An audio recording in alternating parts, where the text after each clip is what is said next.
ಆತ್ಮೀಯ H16 news ಅರ್ಥಾತ್ ಹೇ ಸಿದ್ದರಾಮಯ್ಯಗೆ ಸ್ವಾಗತ. ನಾನು ನಿಮ್ಮ YMI ಅಥವಾ ಮಲ್ಲಪ್ಪ ಜೋತಾವ. ಆತ್ಮೀಯರೇ, ವಿಶೇಷವಾಗಿ ನಮ್ಮ ಸಿದ್ದರಾಮಯ್ಯನವರು 17ನೇ ಬಜೆಟನ್ನು ಮಂಡಿಸಿದರು. ಅದರ ಅನೇಕ ಸವಲತ್ತುಗಳನ್ನು ಮಾಡ್ತಾ ಇದ್ದಾರೆ, ಜನಪರವಾದಂಥದ್ದು. ಅದರಲ್ಲೂ ಈಗ ಮುಖ್ಯವಾಗಿ ಬರುತ್ತಿರುವಂಥ ಈ ಅವ್ರ ಎಕ್ಸಾಮ್ ಅದ, ನಿಮಗೆ ಗೊತ್ತಿರಬೇಕದು. ತಾಲೂಕಾ, ಜಿಲ್ಲಾ ಮತ್ತು ಗ್ರಾಮ ಪಂಚಾಯತ್ ಚುನಾವಣೆಗಳು, ಜೊತೆಗೆ ಬೆಂಗಳೂರಿಂದು ಅಲ್ಲಿಯ 5 ಏನಿದ್ದಾವಲ್ಲ ನಮ್ಮ ಬೃಹತ್ ಬೆಂಗಳೂರಿನ ಕ್ಷೇತ್ರಗಳು, ಅವುಗಳನ್ನೆಲ್ಲ ಇಲೆಕ್ಷನ್ ಮಾಡುವಂಥದ್ದು. ಇವೆಲ್ಲ ನೆಲೆಗಟ್ಟಿನಲ್ಲ ಎಲ್ಲ ಜನರನ್ನು ಪ್ಲೀಸ್ ಮಾಡುವಂಥದ್ದು, ಎಲ್ಲರಿಗೂ ಮೆಚ್ಚುಗೆ ಆಗುವಂಥದ್ದು. ಅದೇ ಕಾಲಕ್ಕೆ ನಾವು ಗ್ಯಾರಂಟಿಯನ್ನು ಬಂದ್ ಮಾಡೋದಿಲ್ಲ ಅನ್ನೋಂಥ ಸಂದೇಶ ಕಳಿಸುವಂಥದ್ದು. ಜೊತೆಗೆ ನಮ್ಮ ಈ ಬಸ್ ಪ್ರಯಾಣಿಕರಿಗೆ ಅದು ನಿಲ್ಲುವುದಿಲ್ಲ, ಹೊಸ ಬಸ್ಸಲ್ಲಿ ಕೊಡ್ತಾ ಇದ್ದೀವಿ, ಹಳೆ ಭಾಗ್ಯ ಕೊಡ್ತಾ ಇದ್ದೀವಿ ನಿಮ್ಮದು ಅಂತೇಳಿ ನೌಕರರು ಸಮಾಧಾನ ಮಾಡುವಂಥದ್ದು. ಸ್ವತಂತ್ರವಾದ ಮೀಡಿಯಾಗೆ ಬೇಕಾಗಿರುವುದು ಸ್ವತಂತ್ರ ಧ್ವನಿ. ಆ ಸ್ವತಂತ್ರ ಧ್ವನಿ ಉಳಿಸಲು ನೀವು ಮಾಡಬೇಕಾದದ್ದು ಇಷ್ಟೇ. ಅದೇನಪ್ಪಾ ಅಂತಂತಂದ್ರೆ, ನಿಮ್ಮ ಕೈಲಾದಷ್ಟು ಸಹಾಯ ಈ ಚಾನಲ್ಗೆ ಮಾಡಿ ಹಾಗೂ ನಿಮ್ಮ ಧ್ವನಿಯನ್ನು ಕಾಪಾಡಿಕೊಳ್ಳಿ. ಇದಕ್ಕಿಂತ ಹೆಚ್ಚಿಗೆ ಏನಪ್ಪ ಅಂತಂದ್ರೆ, ಕೇಂದ್ರ ಟೀಕಾ ಮಾಡ್ತಾನೆ, ನಮಗಿನ್ನೂ ಬರಬೇಕಾದ ದುಡ್ಡು ಬರ್ತಾ ಇಲ್ಲ, ಲಾಸ್ ಇದ್ರೂ ನಾವು ಮಾಡ್ತಾ ಇದ್ದೀವಿ ಅಂದ್ರೆ BJPಯನ್ನು ಖಳನಾಯಕರನ್ನಾಗಿ ನಿರ್ಮಿಸುವಲ್ಲಿ ಅದನ್ನು ಯಶಸ್ವಿ ಆಗ್ತಾ ಇದ್ದಾರೆ. ಯಶಸ್ವಿ ಆಗಿದ್ದಾರೆ, ಎಲ್ಲ ಮಂಡಿಸ್ತಾ ಇದ್ದಾರೆ ಆ ದಿಶೆಯಲ್ಲಿ. ಜೊತೆಗೆ ತಮ್ಮ ಪಕ್ಷದಲ್ಲಿ ಆಂತರಿಕ ವಿರೋಧಗಳನ್ನು ಸಹಿತ ಹತ್ತಿಕ್ಕುವಂಥ ಕೆಲಸವನ್ನು ಈ ಬಜೆಟ್ ಮೂಲಕ ಮಾಡ್ತಾ ಇದ್ದಾರೆ. ಇದು ಅವರ ಜಾಣ್ಮೆಗೆ ಒಂದು ಸಾಕ್ಷಿ. ಯಾಕೆಂದರೆ ಈ 60,000 ಕೋಟಿ ರೂಪಾಯಿಗಳನ್ನು ಈ ಗ್ಯಾರಂಟಿ ತೆಗೆದಿಡಬೇಕಾಗಿದೆ. ಈಗಾಗಲೇ ಕೊರತೆ ಅದ, ಲಾಸ್ ಅದ ಅಂತ ಹೇಳ್ತಾ ಇದ್ದಾರೆ ವಿರೋಧ ಪಕ್ಷದವರು. ಅದ್ರ ಜೊತೆಗೆ ಇಲೆಕ್ಷನ್ ಬಂದದ, ಅದರಲ್ಲಿ ಗೆಲ್ಲೇಬೇಕಂತ ಅನಿವಾರ್ಯತೆ ಅದ. ಜೊತೆಗೆ HD ಕುಮಾರಸ್ವಾಮಿ ಆಗಿರ್ಬೋದು, ಅದೇ ಕಾಲಕ್ಕೆ ನಮ್ಮ ಯಡಿಯೂರಪ್ಪನವರು ಆಗಿರ್ಬೋದು, ಅವರು ಒಂದಿನ ಹೊಸ ರಾಜಕೀಯ, ಅವರದ್ದು ಸಹಿತ ಕನಕೋತ್ಸವನೋ, ಯಡಿಯೂರೋತ್ಸವನೋ, HD ಕುಮಾರೇಶ್ವರ ಉತ್ಸವನೋ, ಹೀಗೆ ಅವರು ಮಾಡ್ತಾ ಇದ್ದಾರೆ. ನಾವು ಗೆಲ್ಲಬೇಕಪ್ಪ ಇದನ್ನು ಅಂತೇಳಿ. ಇಂಥ ಒಂದು ಪ್ರಸಂಗದಲ್ಲೇ ರೈತರನ್ನ ಮೆಚ್ಚಿಸಬೇಕು, ಮಹಿಳೆಯರನ್ನ ಮೆಚ್ಚಿಸಬೇಕು, ಜೊತೆಗೆ ಗ್ಯಾರಂಟಿ ಕೊಡಬೇಕು. ಮತ್ತು ಅದೇ ಕಾಲಕ್ಕೆ ಇಂದಿರಾ ಕಿಟ್ ಅಂತೇಳಿ ಹೊಸ ರೂಪದ 65,000 ಕೋಟಿ ರೂಪಾಯಿ ತೆಗೆದಿಟ್ಟಿದ್ದಾರೆ ಅಂತ ಹೇಳ್ಕೊಂಡಿದ್ದಾರೆ. ಅಂದ್ರೆ ಎಲ್ಲ ಜನರಿಗೆ ಫ್ರೀ ಆಗುತ್ತಿರುವಂಥ ಪ್ರಿಯ budget, free and free budget ಮಂಡಿಸಿದ್ದಾರೆ. ಇದರಿಂದ ಎಷ್ಟು ಹಾನಿ ಆಗ್ಬೋದು, ಈಗಾಗಲೇ ನಿಮಗೆ ಹಿಂದಿನ ಎಪಿಸೋಡಲ್ಲಿ ಹೇಳಿದಿಲ್ಲ ಎಷ್ಟು ಸಾಲ ಆಗಿದೆಪ್ಪ ನಮ್ಮ ಮೇಲೆ ಅನ್ನುವಂಥ ಮಾತನ್ನು. 4,87,000 ಕೋಟಿ ರೂಪಾಯಿ ಮೇಲೆ ಸಾಲ ಅದ, ಅದರ ಬಡ್ಡಿ 47,000 ಆಗ್ತದೆ ಪ್ರತಿ ಈ ಒಂದು ಹಂತದಲ್ಲೇ ಮಾತಾಡಿದ್ದದ. ಇವೆಲ್ಲರೂ ತುಗಿಸ್ಕೊಂಡು ಹೋಗ್ಬೇಕಾಗಿದೆ, ಸಾಲನೂ ಕಡಿಮೆ ಮಾಡ್ಕೋಬೇಕಾಗಿದೆ. 8.14 ಲಕ್ಷ ಕೋಟಿ ಕಾಣ್ತದದು, ಪ್ರತಿ ವರ್ಷ ಹೆಚ್ಚಾಗ್ತಾ ನಡೆದದು. ಅದೇ ಕಾಲಕ್ಕೆ ಸಾಲದ ಬಜೆಟ್ ಜೊತೆಗೆ ಇವನ್ನೆಲ್ಲ ಪೂರೈಸಬೇಕು, ಕೊರತೆ ಬಜೆಟೂ ಅದ ಇದ್ರ ಜೊತೆಗೆ. ಇವೆಲ್ಲರೂ ತುಗಿಸ್ಕೊಂಡು ಬಜೆಟ್ ಮಾಡಿಸೋದಂದ್ರೆ ಅದು ಕಸರತ್ತನ, ಅದರಲ್ಲೂ 2 ಮಾತಿಲ್ಲ. ಆ ಕಸರತ್ತಿನ ಕೆಲಸ ನಮ್ಮ ಏನಪ್ಪ ಅಂತಂದ್ರೆ ಸಿದ್ದರಾಮಯ್ಯನವರು ಯಶಸ್ವಿಯಾಗಿ ಮರಳಿಗೆ ಹೊರಟಿದ್ದಾರೆ ಅಂತೇಳಿ ನಾವು ಹೇಳಬೇಕಾಗಿದೆ. ಯಾಕಂದರೆ ಅದರಲ್ಲಿ ಕಾರ್ಮಿಕರಾಯ್ತು, ಮಹಿಳೆಯರಾಯ್ತು, ಮಕ್ಕಳ ಕಲ್ಯಾಣದ್ದಾಗಿರ್ಬೋದು, ಅದೇ ಕಾಲಕ್ಕೆ ಶಾಲೆಗಳು, ಈ ಪಬ್ಲಿಕ್ ಸ್ಕೂಲ್ಸ್ ಅಂತೇಳಿ ಅವುಗಳನ್ನು ಸಹಿತ ಅವಗೂ ಅವಕಾಶ ಕೊಡುವಂಥ, ಅಂದರೆ ಶಿಕ್ಷಣಕ್ಕೂ ನಾವು ಕೊಡ್ತಾಯಿದ್ದೀವಿ. ನಾವು ಟೀಕಾ ಮಾಡಿದ್ವಿ, ಶಿಕ್ಷಣ ಕೊಡ್ತಾ ಇಲ್ಲ, ಆರೋಗ್ಯ ಕೊಡ್ತಾ ಇಲ್ಲ, ಅದು ಇದು ನೋಡೋಕ್ಕೆ ನಿಮ್ಗೆ ಗೊತ್ತದ.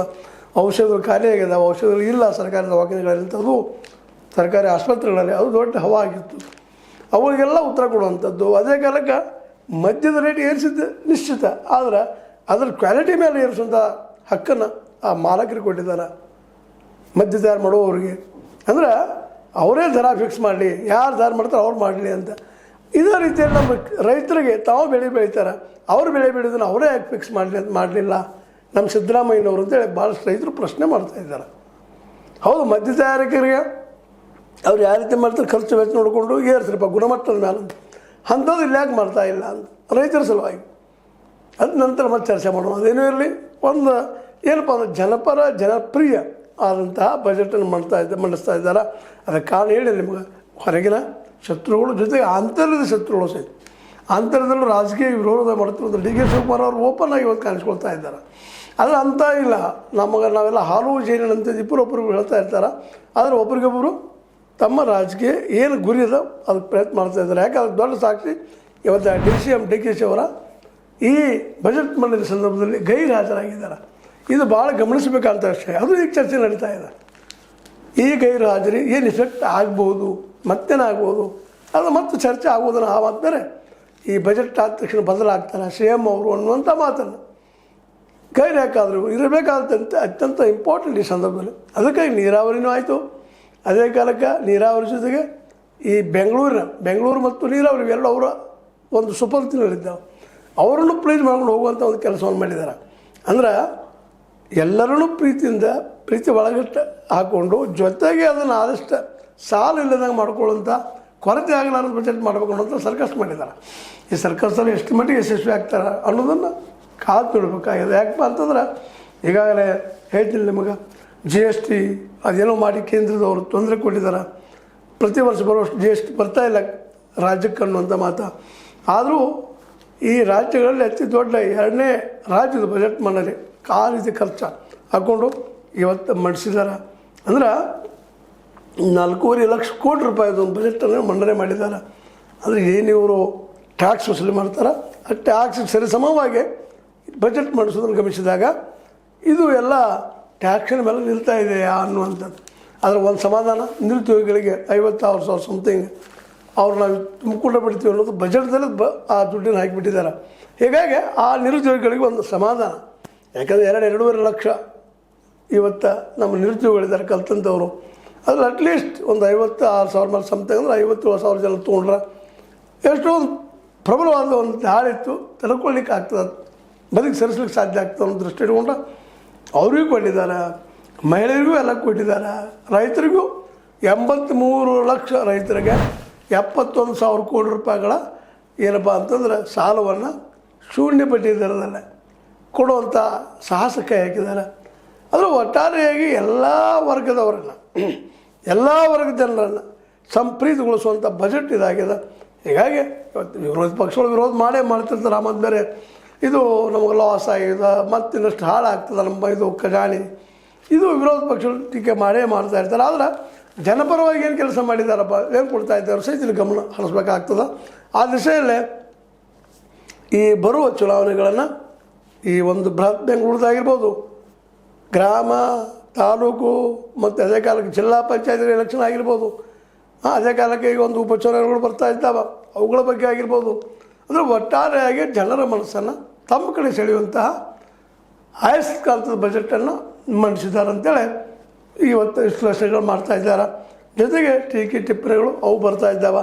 ಯಾಕಂತಂದ್ರೆ ಈಗಾಗಲೇ 16 ಬಜೆಟ್ ಮಂಡಿಸಿದಂಥ ಸಿದ್ದರಾಮಯ್ಯನವರು ಈ 17ರಲ್ಲಿ ಹೊಸದನ್ನು ಏನು ಕೊಡಬಹುದು ಅಂತ ಲೆಕ್ಕ ಹಾಕಿದಾಗ ಆ್ಯಸ್ ಯೂಸ್ವಲ್ ಹಳೆಯ ರೀತಿಯಲ್ಲಿ ಹೋದದ್ದಿದೆ. ಜೊತೆಗೆ ಒಂದು ಲೋಕ ಕಲ್ಯಾಣಕಾರಕ ದಿಶೆಯಲ್ಲೇ ಈ ಒಂದು ಗ್ಯಾರಂಟಿಗಳ ಅದರ ಜೊತೆಗೆ ಇನ್ನಷ್ಟು ಪರವಾದಂಥ ಜನರ ಮನಸ್ಸನ್ನು ಆಕರ್ಷಣೆ ಮಾಡುವಂಥ ಸ್ಕೀಮ್ಗಳನ್ನ ಹಾಕ್ಕೊಂಡು ಏನೋ ಪ್ರಯತ್ನ ನಡೆಸಿದ್ದಾರೆ. ಇದು ಎಷ್ಟು ಮಟ್ಟಿಗೆ ಯಶಸ್ವಿ ಆಗ್ತದೆ ಅನ್ನೋ ಸಹಿತ ಅಷ್ಟೇ ಅದ. ಮತ್ತು ಈಗ ಹೇಳಿದ್ರೆ ನಿಮಗೆ ಮಹಿಳೆಯರಿಗೆ ಮಹಿಳಾ ನೌಕರದಾರರಿಗೂ ಸಹಿತ ಈ ಒಂದು ರಜಾದಿನಗಳನ್ನು ಕೊಟ್ಟಿದ್ದು ಅವರ ಗರ್ಭಿಣಿ ಇದ್ದಂಥ ಸಂದರ್ಭದಲ್ಲೇ ಈ ಎಲ್ಲ ನೆಲೆಗಟ್ಟಲೆ ಒಟ್ಟಾರೆಯಾಗಿ ಎಲ್ಲ ಜನರು ಎಷ್ಟು ಸಾಧ್ಯದನೋ ಅವರೆಲ್ಲ ಜನರ ಮನಸ್ಸನ್ನು ಗೆಲ್ಲುವಂಥ, ನೌಕರರ ಮನಸ್ಸನ್ನು ಗೆಲ್ಲಬೇಕು, ರೈತರ ಮನಸ್ಸನ್ನು ಗೆಲ್ಲಬೇಕು, ಮಹಿಳೆಯರ ಮನಸ್ಸನ್ನು ಗೆಲ್ಲಬೇಕು, ಮಕ್ಕಳ ಮನಸ್ಸನ್ನು ಗೆಲ್ಲಬೇಕು. ಮಕ್ಕಳಂತ ಇಲ್ಲಿ ಓಟ್ ಹಾಕೋದಿಲ್ಲ, ಬಟ್ ಅವರು ಸಾಕುಸಲುವಂಥ ತಂದೆ ತಾಯಿಗಳಿಗೆ ಶೈಕ್ಷಣಿಕವಾಗಿ ತೊಂದರೆ ಆಗಂಗೆ ನೋಡ್ಕೊಳ್ಬೇಕು. ಅಂದ್ರೆ ಓಟ್ ಹಾಕೋರು ಅಂದರೆ ಪ್ರತಿಯೊಂದು ವರ್ಗವನ್ನು, ಕಾರ್ಮಿಕ ವರ್ಗವನ್ನಾಗಿರ್ಬೋದು, ಇನ್ನುಳಿದ ವರ್ಗವನ್ನಾಗಿರ್ಬೋದು, ಎಲ್ಲರನ್ನೂ ಒಳಗೊಂಡುವಂಥ, ಎಲ್ಲರಿಗೂ ಒಂದು ಸಮಾಧಾನಕರವಾದಂಥ ಬಹುಮಾನ ಕೊಡುವಂಥ ಬಜೆಟ್ ಇದು ಅಂತೇಳಿ ಒಂದಿಷ್ಟು ವಿಶ್ಲೇಷಣೆ ಇದಕ್ಕೆ ವಿರೋಧವಾಗಿರ್ಬೋದು ಮತ್ತು ಇರ್ಬೋದು ಒಟ್ಟಾರೆಯಾಗಿ ಮಂಡಿಸಿದ್ದಾರೆ. ಇನ್ನೂ ಜೋರದ ಮಂಡಿಸುವಂಥದ್ದು ನಡೆದದ. ಆ ಸಂದರ್ಭ ಮುಗಿಯೋದ ಹಂತಕ್ಕೂ ಬಂದದ.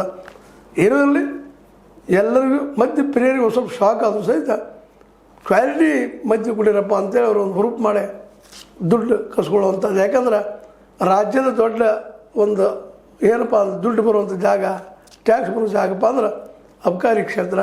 ಅದನ್ನು ಪ್ಲೀಸ್ ಮಾಡಿ ಕಸ್ಕೊಳ್ಳುವಂಥ ಕೆಲಸವನ್ನು ಸಿದ್ದರಾಮಯ್ಯ ಮಾಡಿದ್ದಾರೆ. ಒಟ್ಟಿನಲ್ಲಿ ಇದೊಂದು ಪ್ಲೀಸ್ ಬಜೆಟ್ ಅನಿಸ್ತದೆ ನಿಮ್ಗೆ. ಇದ್ರ ಮೇಲೆ ಲೈಕ್ ಆಗ್ಬೋದು, ಲೈಕ್ ಮಾಡಿ ಶೇರ್ ಮಾಡಿ, ಕಮೆಂಟ್ ಮಾಡಿ, ಸಬ್ಸ್ಕ್ರೈಬ್ ಮಾಡಿಸ್ಬಿಟ್ಟು H60 ನ್ಯೂಸ್ ಅರ್ಥ ದೇಶ ತಲುಪಿದ್ದು ಸತ್ಯದ ಕೈಗಣಿ ವಂದನೆಗಳು.